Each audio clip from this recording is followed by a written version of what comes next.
Tak lengkap rasanya kalau belum minum teh sebelum melakukan aktivitas.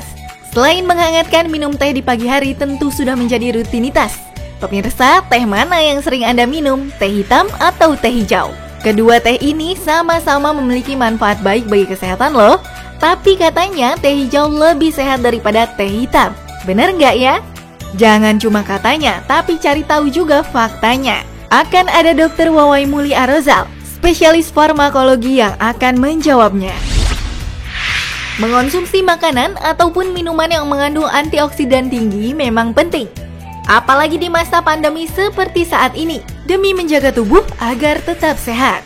Salah satunya adalah mengonsumsi teh hijau, karena mitosnya teh hijau mengandung antioksidan tinggi. Benarkah itu fakta atau mitos? Yang ini fakta. Kita tahu bahwa berbagai literatur menyatakan bahwa teh hijau mengandung banyak antioksidan. Antioksidan apa yang terdapat di dalam teh hijau?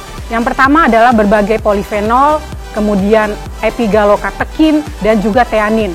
Semua itu berpotensi menimbulkan efek antioksidan yang tinggi di dalam tubuh kita. Terlihat selalu awet muda dan juga cantik, setiap wanita tentu menginginkannya ya. Anda bisa coba mengonsumsi teh hijau. Karena mitosnya dengan mengonsumsi teh hijau dapat membantu penuaan dini.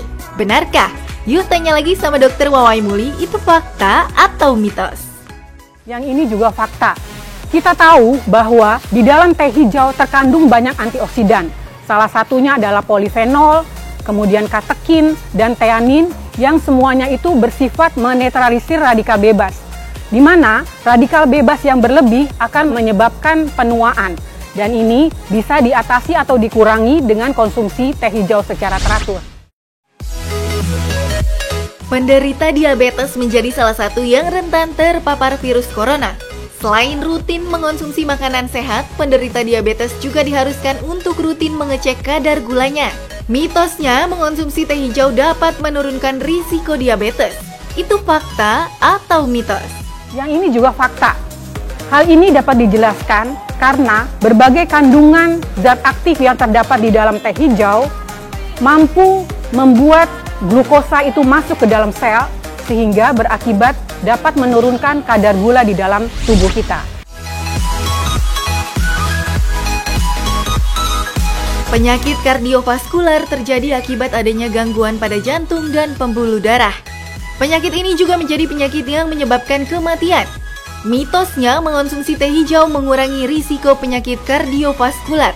Tapi itu fakta atau mitos? Yang ini juga fakta. Konsumsi teh hijau dapat membantu menjaga kadar gula darah dan juga mampu menurunkan kolesterol. Keduanya ini berhubungan dengan risiko kardiovaskuler.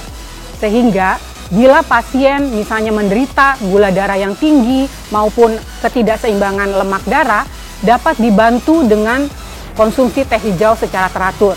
Di samping itu tentunya, bila pasien tersebut mendapat obat dari dokter, itu tetap harus dikonsumsi secara rutin.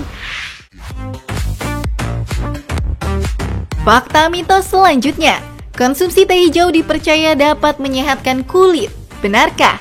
Yuk tanya lagi sama Dr. Wawai Muli, itu fakta atau mitos? Kalau ini suatu mitos ya, kita tahu bahwa hal-hal yang berhubungan dengan kesehatan kulit itu merupakan banyak faktor. Misalnya faktor asupan gizi yang ideal, kemudian juga yang terpenting adalah kebersihan. Di mana kesehatan kulit berhubungan dengan adanya bakteri atau parasit yang bisa menyebabkan kulit menjadi mudah terinfeksi. Jadi, yang penting dalam menjaga kesehatan kulit adalah kita harus menjaga kebersihan supaya terhindar dari kontaminasi dengan bakteri ataupun patogen lain. Di samping itu kita juga harus diet yang cukup dan diet yang seimbang. Ini akan membantu menyehatkan kulit kita.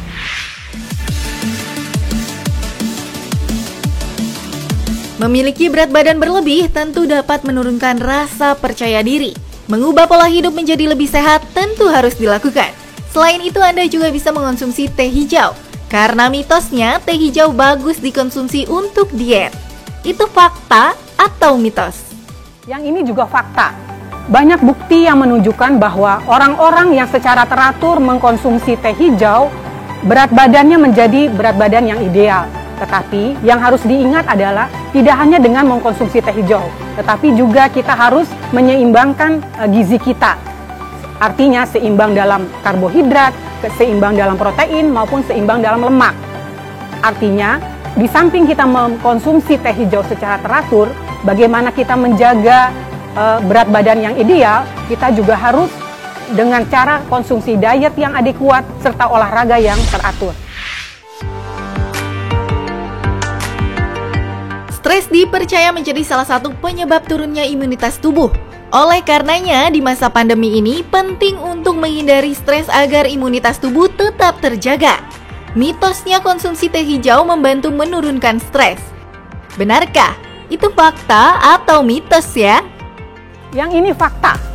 Banyak penelitian yang membuktikan bahwa konsumsi teh hijau secara teratur dapat menurunkan ansietas atau kecemasan, juga dapat meningkatkan mood pada pasien-pasien yang mengalami depresi. Mengapa demikian? Ini bisa dijelaskan bahwa salah satu kandungan zat aktif yang terdapat dalam teh hijau adalah theanin.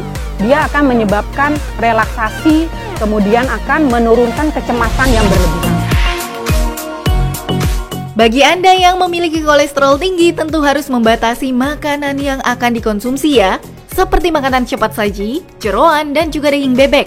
Jika tidak membatasinya dapat menyebabkan masalah serius pada kesehatan. Mitosnya mengonsumsi teh hijau membantu menurunkan kolesterol. Tapi itu fakta atau mitos? Ini juga fakta.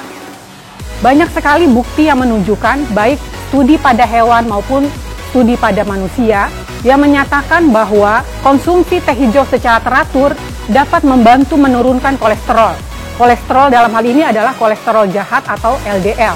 Tetapi kita juga harus ingat bahwa tidak hanya dengan mengkonsumsi teh hijau dapat membantu menurunkan kolesterol, tetapi juga diutamakan dengan asupan diet yang adekuat.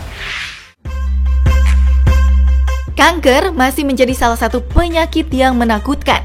Jika tidak ditangani dengan serius, penyakit ini dapat menyebabkan kematian.